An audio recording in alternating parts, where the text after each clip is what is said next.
E agora nós entramos nos livros proféticos, né? A gente vai ver aqui o que significa isso. Olha só. Palavra-chave desse tanto de livros proféticos que nós temos na Bíblia. Logicamente, profeta, profecia. Nós vamos entender o que era e qual era a função de um profeta aqui, né? Expressão-chave, assim diz o Senhor. Né? Os próprios livros da Bíblia, né, na hora de ser fechado o cânon, nós já aprendemos sobre o que significa cânon. Essa expressão aqui, assim diz o Senhor, era uma das expressões, está aparecendo aí, né? Era uma das expressões chaves para poder você entender se esse livro ele vinha ou não vinha da parte de Deus. Tanto que essa expressão aqui, ela aparece pelo menos 2.000 vezes, somente no Antigo Testamento. Então, era uma expressão muito bem usada. Tema desses livros proféticos: as palavras específicas de Deus para o seu povo. Elas podiam ser direcionadas para uma pessoa? Poderia ser direcionado para uma pessoa, né? Mas dessa pessoa, ela ia se espalhar para o povo. Versículos chaves aí desses livros proféticos. Segundo Reis, mas Segundo Reis não é no livro histórico, pastor? É dos livros históricos. Só que o que acontece? A Bíblia, como nós conhecemos hoje, essa aqui está ali na mão, né? Ela não está na ordem cronológica. Os livros proféticos, eles se encaixam no meio dos livros históricos, na cronologia bíblica, né? A nossa Bíblia ela é assim hoje impressa, né, para nos ajudar a entender melhor a Bíblia, as histórias da Bíblia, né? Mas cronologicamente, por exemplo, o primeiro livro da Bíblia é Jó, não é Gênesis. Tem ali alguns capítulos de Jó antes de Gênesis. Então, versículos chaves aqui é um que está dentro de 2 Reis. O Senhor advertiu a Israel e a Judá por intermédio de todos os profetas e de todos os videntes, dizendo: voltai-vos dos vossos maus caminhos e guardai os meus mandamentos e os meus estatutos, segundo toda a lei que prescrevi a vossos pais e que vos enviei por intermédio dos meus servos, os profetas. Um outro versículo-chave, 2 Crônicas, mesma história, mesma situação, capítulo 20, versículo 20. Ouve-me, ó Judá, e vós, moradores de Jerusalém, crede no Senhor vosso Deus e estareis seguros. Crede nos seus profetas e prosperareis. Tem um outro capítulo aqui em Amós, capítulo 3, versículo 7. Certamente o Senhor Deus não fará coisa alguma sem primeiro revelar o seu segredo aos seus servos, os profetas. Aqui, se falando dos profetas, nós vemos que eles não falavam nada que não fosse o que Deus desejava que fosse falado. Nós vemos um pouquinho no Antigo Testamento o contrário disso. Nos reis, nos personagens principais ali, né? Antes deles fazerem qualquer coisa, eles iriam falar com Deus para ver se eles fariam ou não fariam. Nós vemos isso com Davi, por exemplo. Antes de ir à guerra, né, vou lá falar com Deus para ver se nós vamos sair vitoriosos ou não dessa guerra. Dependendo da resposta dele, nós vamos. Dependendo da resposta dele, nós não vamos. Né? Então você encontra uma situação e encontra outra situação também. Deus agora vindo falar ao profeta o que ele deveria fazer. Os livros proféticos compõem a quarta e última parte do Antigo Testamento. Vão de Isaías a Malaquias.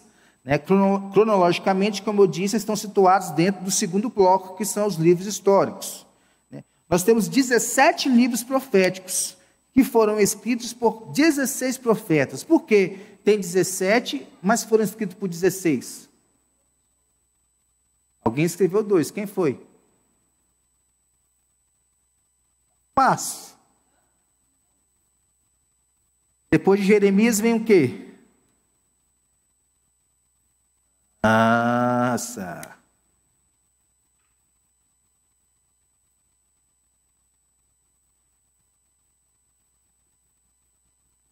Já ouvi aí de cantinho. Lamentações. Mas é lamentações de quem? De Jeremias, está vendo? Então, por isso que são 16 profetas. Eles não estão em ordem cronológica também ali, nessa Bíblia que nós temos em mãos, né? E o período coberto abrange aproximadamente 450 anos, né? O tempo antes de Cristo é na decrescente, então de 850 a 400. A profecia é algo tão importante na palavra de Deus e continua sendo hoje importante, né? Ela ocupa praticamente um quarto de toda a Bíblia, 17 de 66 livros. Né? Nos escritos proféticos, vemos que há tanto passagens literais quanto figuradas. Né? Só que o cumprimento é literal, o cumprimento não é figurado. Né? Mesmo sendo ali um contexto figurado, o seu cumprimento ele é literal, ele acontece. Várias profecias têm uma aplicação e interpretação, né? Histórica quanto profética, tanto imediata quanto futura, tanto parcial quanto plena. Abrange tudo isso aí. Os livros históricos e proféticos têm uma relação íntima, que um está encaixado no outro ali. Por exemplo, aqui, os profetas exerceram seu ministério desde a época dos reis. Estes profetas dos livros aí.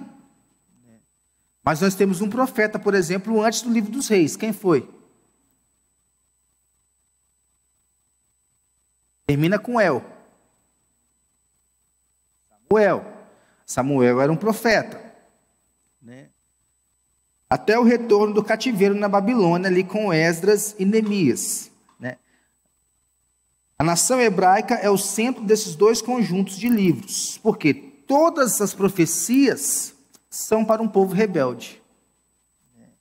Que no caso aqui é a nação hebraica, né? As outras nações são vistas somente em sua relação com Israel. Então tudo que o Senhor estava falando aqui, estava falando para o seu povo. E do seu povo que se espalhava. Quando estudamos as profecias, é fundamental conhecer o período em que elas foram pronunciadas, pois a história frequentemente trará sua interpretação. É por isso que nós não podemos pegar versículos isolados da Bíblia e tornar aquilo como uma regra. Tudo tem um contexto anterior e um contexto posterior. Não adianta, principalmente com as profecias. Né? Então, assim como os livros de sabedoria, que nós acabamos na semana passada, né, estes livros aqui, que foram escritos na época do apogeu da nação de Israel, os livros proféticos foram escritos na época, agora, do declínio. Declínio espiritual e moral do povo escolhido, que é o povo de Deus. Então, os profetas, eles só foram levantados quando o povo se afastou de Deus. E o Senhor queria que eles retornassem aos seus caminhos. Então, ele levantou os profetas. Eles foram uma classe que Deus usou como recurso de emergência, quando os reis e sacerdotes falhavam. Lembra ali Oséias falando que o povo perecia por falta de conhecimento? Era conhecimento de quem? De quê? Da palavra, de Deus. E isso era culpa de quem? Do povo? Do sacerdote, que era o responsável por ensinar a palavra ao povo. Então, por isso que Oséias fala isso. Ele foi levantado para poder falar isso. Os profetas falavam da parte de Deus, movidos pelo Espírito Santo. Vamos abrir esse texto aqui, que é lá no Novo Testamento. 2 Pedro, capítulo 1, versículo 21.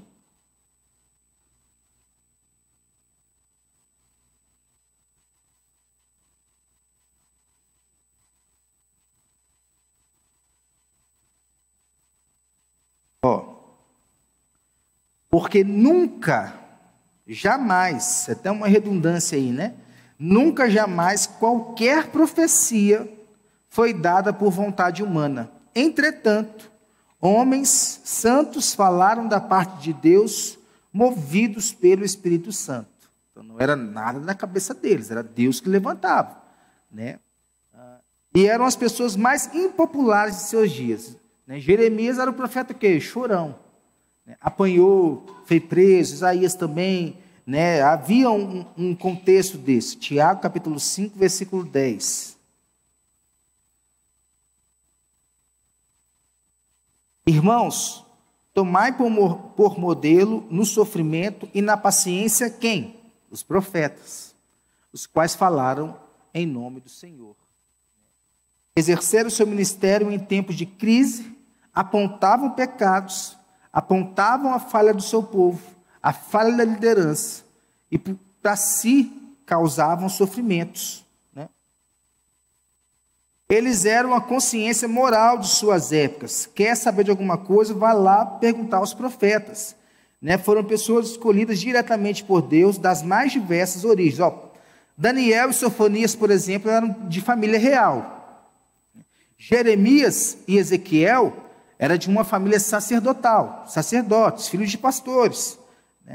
Simples pastores, Amós. Por que simples pastores? Porque no contexto de Amós, era um contexto de muita pobreza.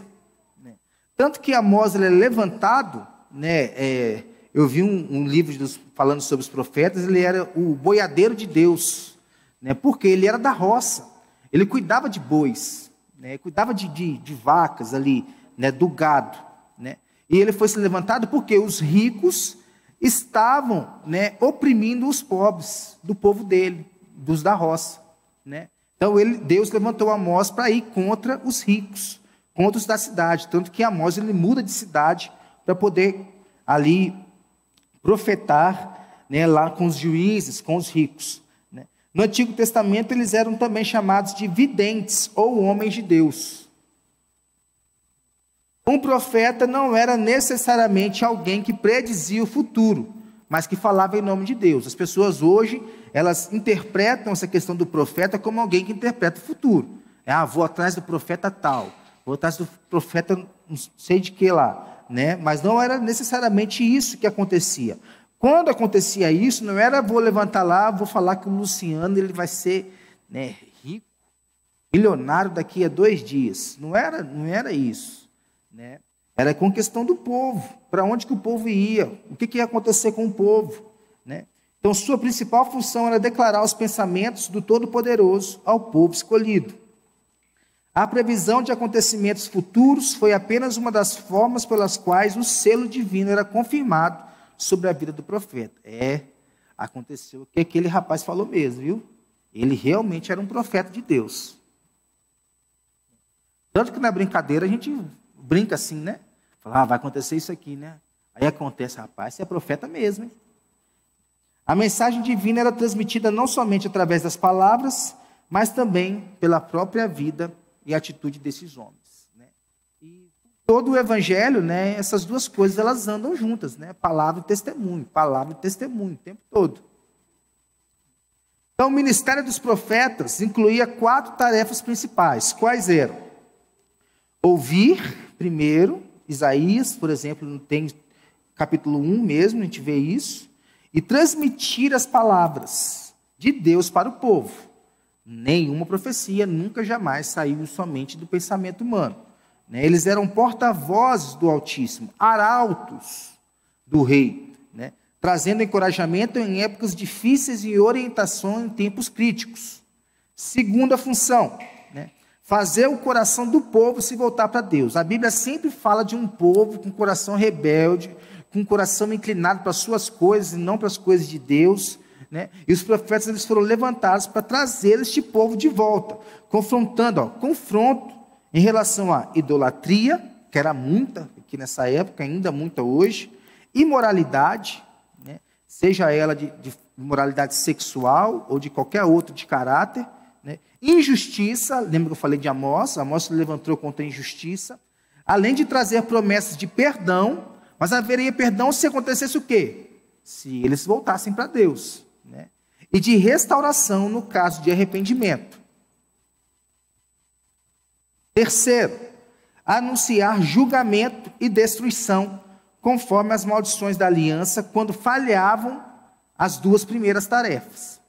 Então o profeta foi lá e falou, ele ouviu e transmitiu as palavras, não deu jeito. Ele tentou fazer o coração do povo se voltar para Deus, não teve jeito. O que aconteceu? Julgamento. Lembra lá, Apocalipse? As trombetas, elas são o quê? O que são as trombetas? Você que estuda Apocalipse aí. Avisos prévios, Então vai se abrindo. Oi?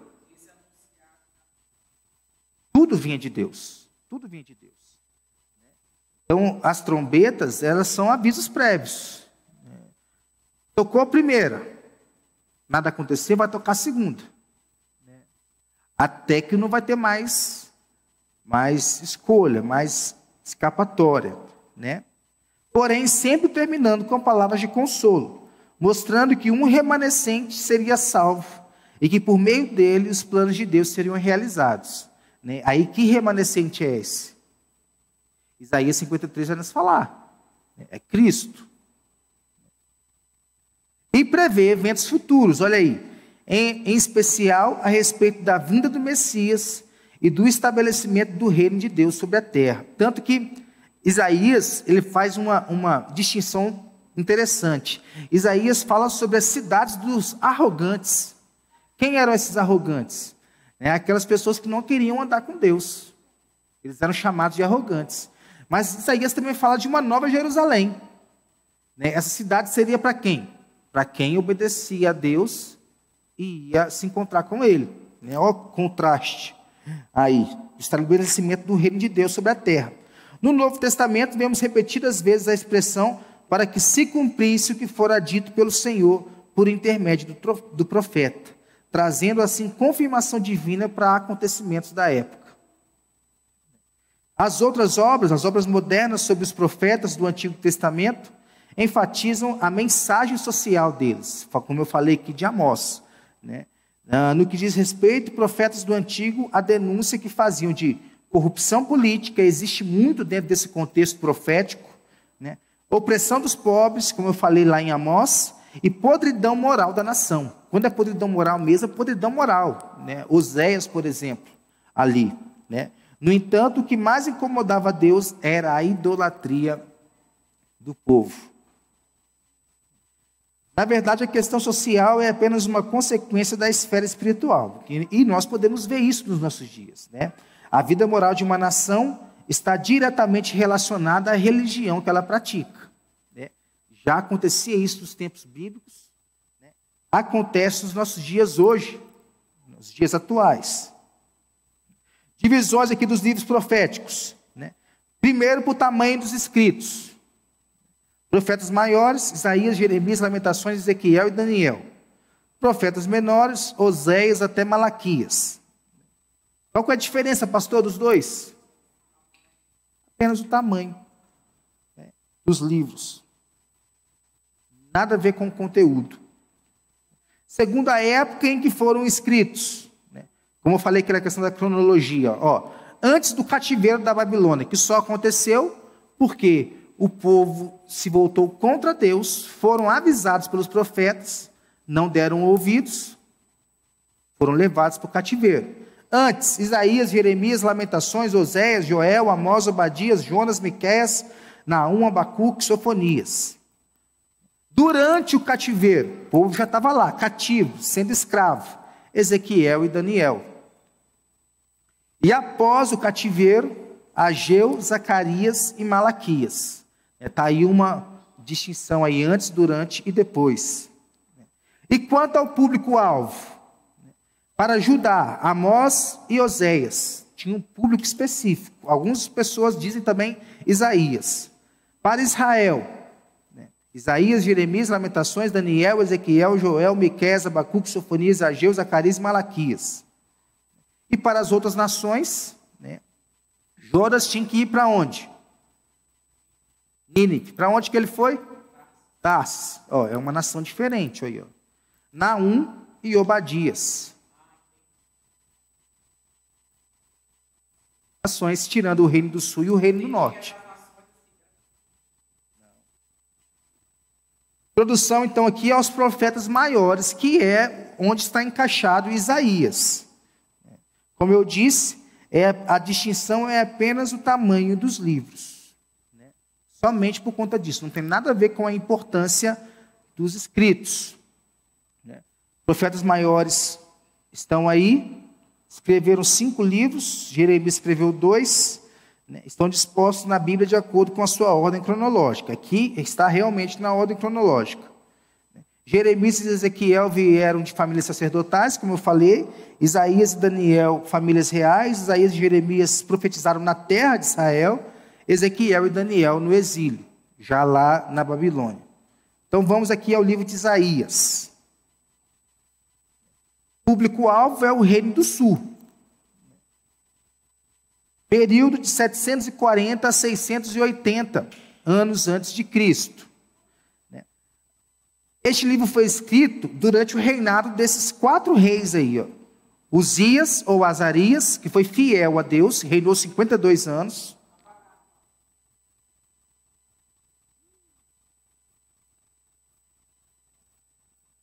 Jotão foi fiel a Deus, reinou 16 anos. Acás foi infiel, reinou 16 anos. E Ezequias, que foi fiel a Deus, reinou 29 anos. Foi escrito aí dentro desse período. Palavras-chave: ai. O ai, né? O ai, ficou parecendo como o ai de mineiro, né? Essa expressão aqui, ai, ela se referia ao quê? Ao pior castigo que Deus poderia dar ao povo. Ai daquele que fizer isso, ai daquele que fizer aquilo, né? E salvação, né? O próprio nome de Isaías significa isso, né? O Senhor é a salvação. Tema do livro de Isaías: salvação através do julgamento purificador. Na primeira parte de Isaías, nós vamos ver qual é daqui a pouco, quer falar extremamente isso, sobre o julgamento sobre o povo que estava nos dos seus pecados. Tanto que nem o culto do povo Deus aceitava mais. Vocês cantam, vocês oram, vocês isso, vocês aquilo. Eu não estou aceitando nada disso, porque vocês estão fazendo aqui, mas lá fora, sai da igreja, vocês estão vivendo de maneira torta. Adianta o quê? Eu não aceito isso, não. Versículos chave, são todos juntos aqui, ó. Capítulo 1, versículo 4, ó. Ai desta nação, que isso? Todo mundo, todo mundo. Vamos lá. Ai desta nação pecaminosa, povo carregado de iniquidade, raça de malignos, filhos corruptores, abandonaram o Senhor, blasfemaram do Santo de Israel, voltaram para trás. Hebreus vai dizer o quê? Nós não somos daqueles que retrocedem. Aqui, ó. Outro versículo-chave está no 53, versículo 5, que é um capítulo que fala exatamente sobre Jesus. Vamos lá? Ó. Mas ele foi traspassado pelas nossas transgressões e moído pelas nossas iniquidades. O castigo que nos traz a paz estava sobre ele, e pelas suas pisaduras fomos sarados. Está falando de Jesus aqui. Todo o capítulo 53 ele quer falar sobre aquele servo sofredor. Iria morrer em nosso lugar. Isaías é considerado o maior dos profetas escritores, né? Nós vamos ver aqui um paralelo de Isaías com a Bíblia mesmo, né? E ele é conhecido como profeta evangélico. Apresenta a mais completa e clara exposição de como a graça de Deus, como o evangelho de Jesus pode encontrar o homem, né? Que Isaías está falando sobre isso. Ele profetizou a respeito de grandes fatos da vida e obra do Messias, de Cristo. Que fatos? Isso aqui tudo vai estar falando sobre Cristo dentro de Isaías, ó. Seu advento. Seu advento é o quê? Oi?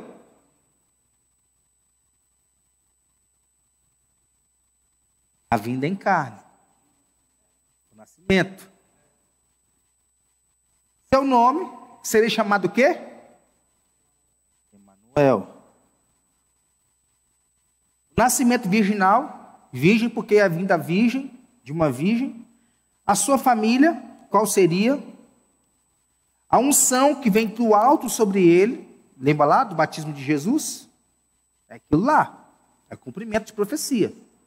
Veio a pomba do alto, né, o Senhor falando, esse é meu filho amado em quem eu tenho prazer. O seu caráter e a sua obra, o seu sofrimento e a sua morte, a sua ressurreição, o seu governo, o seu reinado. Olha aí, tudo isso falando sobre Cristo.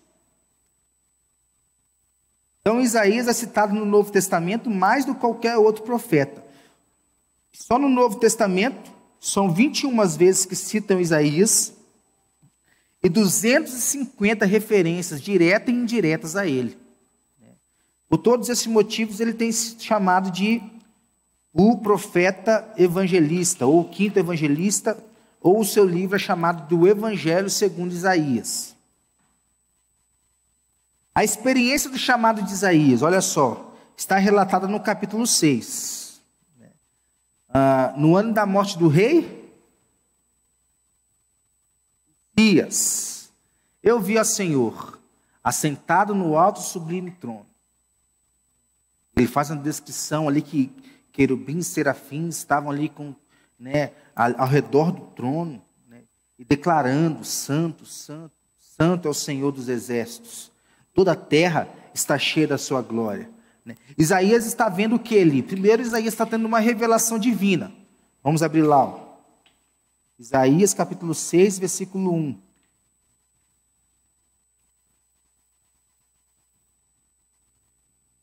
Eu vi o Senhor assentado sobre um alto e sublime trono. É uma revelação de Deus para Isaías. Isaías estava tendo ali convicção dos seus pecados, por exemplo, no versículo 5. Ai de mim, eu estou perdido. Porque veio um anjo até ele, e o anjo é uma figura de santidade. Isaías falou: meu Deus do céu, agora deu ruim para mim. O que o anjo faz? O anjo vai lá, toca com uma tenaz, e purifica Isaías. Por que o anjo purifica Isaías? Porque a obra de Deus não podia ser feita por alguém que estivesse em pecado. O anjo está purificando Isaías para que ele fosse enviado para a obra de Deus.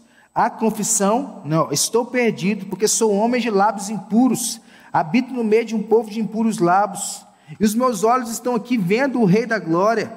Lembra que no Antigo Testamento que diz que para ver a face de Deus, a pessoa, o que aconteceria com a pessoa? Ela ia morreria. Então, por isso que Isaías ele tem esse temor: estou vendo Deus, eu vou morrer, ai de mim. Aí vem aqui o purificação no versículo 7.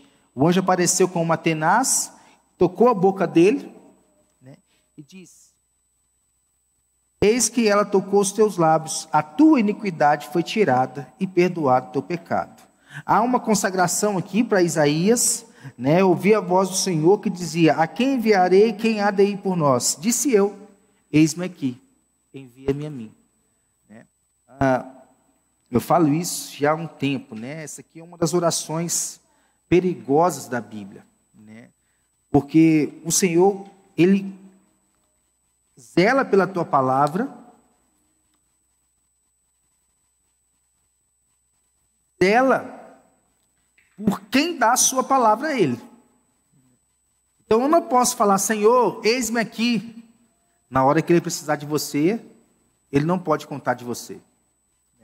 Que oração é essa? Isaías aqui foi: eis-me aqui, envia-me a mim. E ele foi. Hoje em dia o que nós vemos é isso. Pastor, pode contar comigo para isso, para isso, para isso, para isso. O pastor foi procurar, cadê? Ela não se dispôs ao pastor. Primeiro ela se dispôs a Deus. A Deus. Não foi a figura do pastor. A comissão aqui, versículo 9. Vai e diz a este povo: ouvi e não entendais, vede, vede, mas não percebais. É o chamado de Israel aqui, em Isaías capítulo 6, Isaías se refere repetidas vezes ao Senhor com o título de Santo de Israel. Expressão que aparece 26 vezes aqui no livro de Israel. E toda a sua mensagem gira em torno deste tema: Deus sendo santo, requerendo santidade do seu povo, acima da formalidade, acima dos sacrifícios.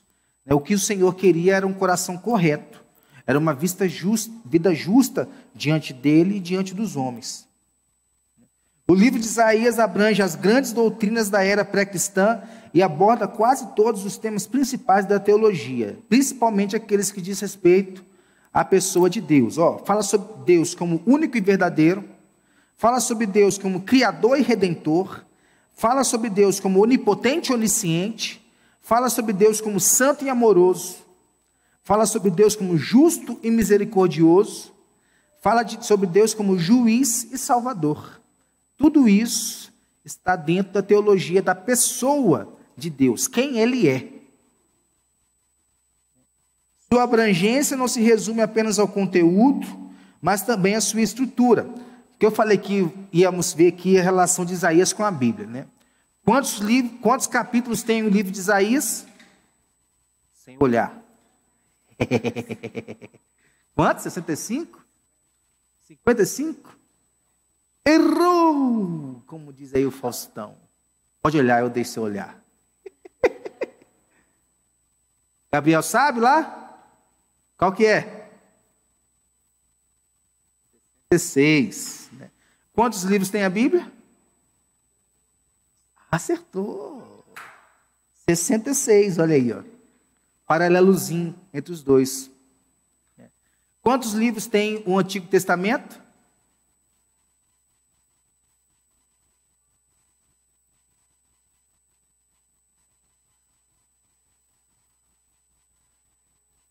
Não é 39. Então, a primeira parte de Isaías tem quantos livros? Quantos capítulos? 39. O Novo Testamento tem quantos capítulos? Está aí já, 27. A segunda parte do livro de Isaías, nós vamos ver a divisão deles, também tem 27 livros. Por isso que Isaías é semelhante a uma Bíblia. E as pessoas chamam Isaías de Evangelho. Né? Fala da graça divina.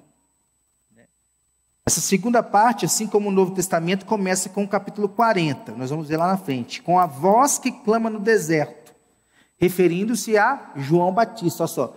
Cumpriu-se bem na frente lá no Evangelho de João. Né? E termina no capítulo 65, 66, descrevendo os novos céus e a nova terra, que serão criados por Deus, reportando-se ao final do livro de Apocalipse. Ainda vai se cumprir isso aqui. Capítulo 53, como eu disse, que é o coração, né, não somente do livro de Isaías, mas também de todo o Antigo Testamento, porque prediz claramente a morte de Jesus, né, tendo como versículo mais importante o versículo que nós lemos, o versículo 5, né, falando ali do servo do Senhor que levaria sobre si os nossos pecados. Né.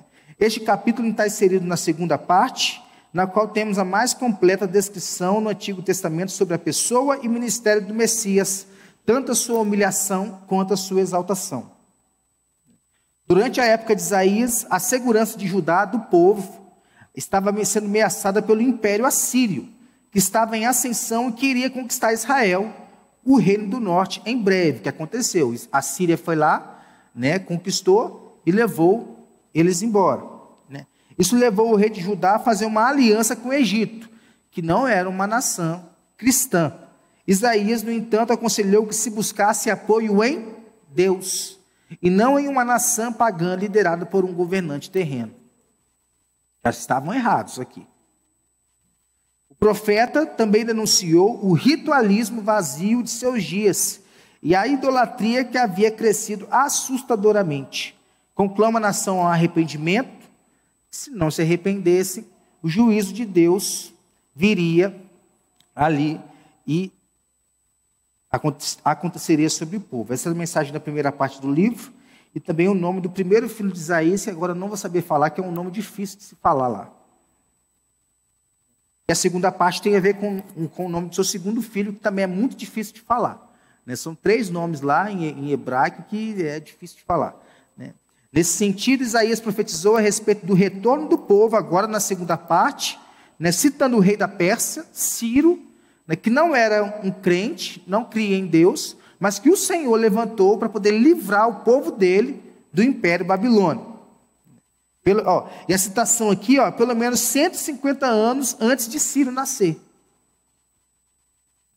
O ministério de Isaías ocorreu num período intermediário entre Moisés e Jesus, e sua mensagem carrega características das duas alianças. Há tanto o julgamento da lei sobre o pecado do Antigo Testamento, quanto à oferta da graça salvadora do Novo Testamento.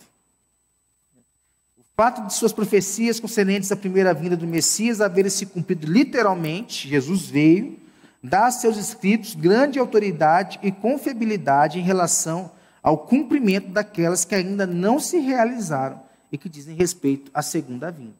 profecia que ainda não se realizou. Apesar do grande livramento de Jerusalém, efetuado pelo profeta, a destruição de 185 mil soldados do exército assírio em uma só noite pelo anjo do Senhor, o ministério de Isaías não foi bem sucedido, conforme o advertira quando o comissionou.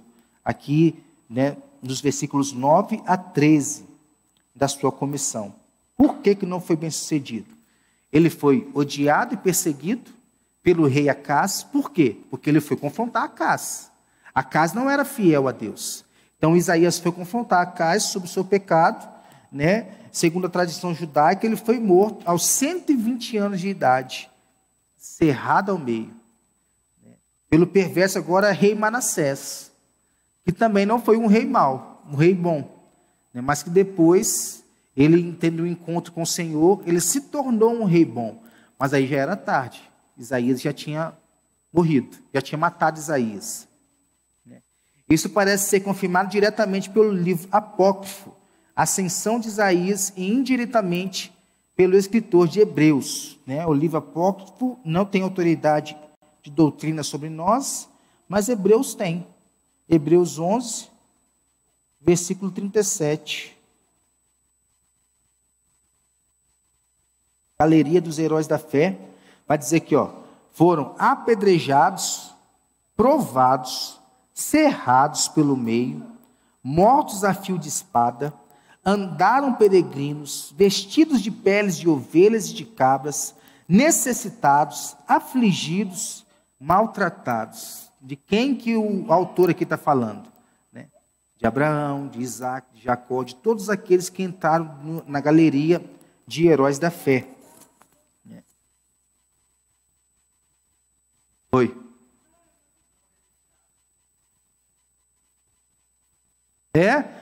E aqui,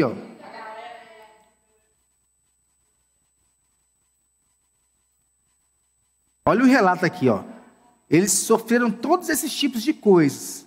Mas olha o que o versículo 38 fala aqui, homens dos quais o mundo não era digno, errantes pelo deserto, pelos montes, pelas covas, pelos antros de terra, todos esses que obtiveram bom testemunho por sua fé, não obtiveram, contudo, a concretização da promessa. Que promessa? Messias. Eles não viram. Isaías não viu Jesus, mas ele creu, ele foi salvo. Divisões aqui do livro para a gente poder terminar. São duas divisões. Primeira parte do capítulo 1 ao 39, que fala ali sobre juízo, sobre julgamento sobre o povo. E aí dentro dessa parte, do 1 ao 12, são profecias a respeito de Judá e Jerusalém, os dois públicos alvos pelos quais Isaías profetizou. Do 13 ao 23, juízo contra as nações. Do 24 ao 35, anúncios de julgamentos e promessas que iriam acontecer, sejam ruins ou boas. Do 36 ao 39, o livramento de Jerusalém e a cura de Ezequias. Ezequias foi curado ali, o Senhor deu mais anos a ele de vida. Segunda parte, capítulo 40 a 66, agora juízo se transformou em consolo. Do 40 ao 48, promessas de salvação. Do 49 ao 57, promessas sobre o Salvador. Do 58 ao 66, promessa para os salvos. A futura glória de Israel. Aí dentro dessa divisão aí, do 1 ao 39 acontece antes do exílio. Do 40 ao 55 acontece para o exílio, falando sobre o exílio. E do 56 ao 66, depois do exílio. Então nós aprendemos hoje sobre os livros dos profetas, aquele bloco de profecias, sobre os profetas maiores, Isaías está aqui dentro deles, e sobre o livro de Isaías. Alguma dúvida? Alguma pergunta? Não? Oi? Babilônia. Exílio babilônico. Bênção. Vamos orar.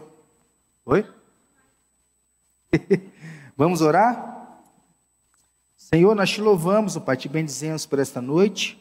Obrigado pelo ensinamento aqui ao nosso coração, que nós, ao ouvirmos a palavra do Senhor, Pai, nós não possamos fazer como o povo, em que Isaías estava falando ali e fez, não se voltou ao Senhor, Pai.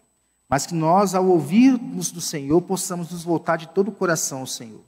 Não com rituais vazios, mas de coração sincero, né? Querendo aprender do Senhor, querendo estar perto do Senhor, querendo ser próximo do Senhor, querendo ser abençoado pelo Senhor. Em nome de Jesus, que o Senhor nos abençoe a nossa igreja aqui, esses que aqui estão, meu Pai, que a bênção do Senhor esteja sobre eles, sobre nós todos, em todo o tempo, para a honra e glória do nome do Senhor, Pai. Amém. Amém. Deus te abençoe, te guarde, em nome de Jesus.